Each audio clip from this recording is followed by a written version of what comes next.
Pemimpin memainkan peranan yang amat penting. Dan kita harus ingat tentang pemimpin ini dan peranannya. Kerana kita dapati ada pendapat seolah-olah pemimpin ada di situ supaya yang dipimpin akan menolong dianya mendapat sesuatu tempat yang lebih mulia, yang lebih berkuasa. Pemimpin tidak memikir bahawa dianya ditugaskan untuk memimpin, iaitu untuk membawa pengikut-pengikutnya ke arah yang lebih baik, ke arah yang akan memberi kepada mereka kehidupan yang lebih bahagia. Itulah tugas pemimpin.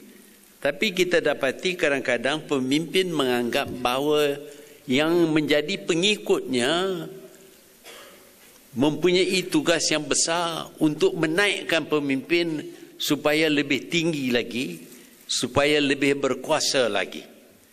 Jadi yang ada di belakang itu bukan akan dipimpin oleh pemimpin. Sebaliknya pemimpin hanya memerlukan mereka untuk menjayakan cita-cita besar pemimpin. Fikiran yang semacam ini adalah salah. Pemimpin berada ataupun dilantik, diberi tugas untuk memimpin mereka yang ada di belakang pemimpin.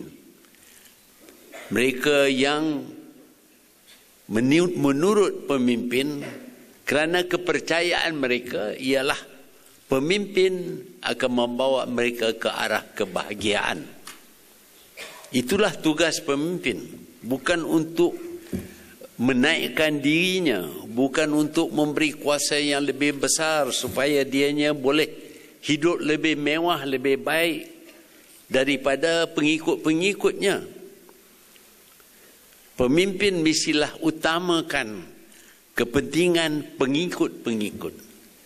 Apabila pemimpin lupa akan tugasnya ini, maka lambat laun pengikut-pengikutnya akan berhenti daripada menjadi pengikut. Kalau mereka setakat berhenti saja, itu tidak mengapa. Mungkin juga mereka akan bertindak untuk menjatuhkan pemimpin. Kita sedang berada di zaman yang mana terdapat di negara-negara Arab usaha untuk menjatuhkan ketua-ketua negara. Kenapakah mereka mengadakan usaha untuk menjatuhkan ketua negara sedangkan mereka adalah pengikut?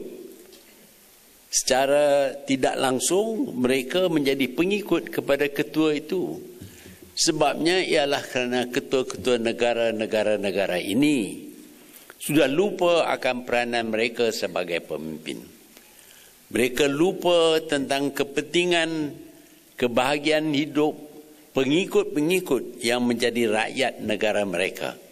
Sebaliknya yang diutamakan ialah kedudukan pemimpin itu sendiri, kuasa yang ada kepadanya, dan kehidupan yang lebih mewah yang boleh didapati oleh pemimpin.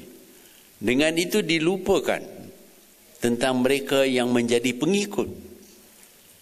Dilupakan sama sekali tentang tanggungjawabnya kepada pengikut-pengikut. Dan akhirnya walaupun pengikut mungkin sabar bertahun-tahun, berpuluh tahun, tetapi akhirnya pengikut mereka yang di belakang pemimpin bangun untuk menjatuhkan pemimpin. Inilah nasib pemimpin yang lupa terhadap tugasnya. Pemimpin yang cuma mengutamakan kedudukan mereka sahaja tanpa memikir tentang kesejahteraan hidup mereka yang dipimpin. Walaupun kita tak mungkin jadi pemimpin sebuah negara, hanya menjadi pemimpin sebuah pertubuhan. Tetapi hakikatnya ialah pemimpin mesti utamakan mereka yang di belakang, yang menjadi pengikut yang berharap supaya pemimpin akan membawa mereka ke arah masa yang lebih cerah, masa yang lebih bahagia. Sama ada mereka pemimpin golongan muda ataupun tua, tidak menjadi perbezaan. Pemimpin mesti utamakan mereka yang di belakang, yang memberi tempat kepadanya untuk menjadi pemimpin. Apabila pemimpin lupa tentang kepentingan mereka yang di belakang, maka lambat laun pemimpin itu akan disingkir. Itu adalah peranan pemimpin yang sebenarnya. Bukan untuk kedudukan yang tinggi. Ada pemimpin-pemimpin dalam negara kita juga yang mengadakan pertubuhan dan pengikut hanya kerana ingin menggunakan pengikut untuk menjayakan cita-cita besar pemimpin itu. Setengah bercita-cita besar untuk pergi ke Putrajaya, bukan pada hari belia. Dia nampak bangunan tu, dia nak masuk tempat tu. Jadi pengikut ini cuma alat untuk dianya pergi ke situ. Bukan kepentingan pengikut yang diutamakan, tetapi kedudukan dirinya yang diutamakan.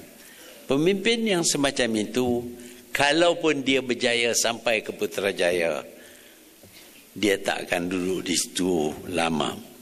Bahkan kemungkinan besar dia tak sampai langsung ke Putrajaya. Hari belia dia boleh datang.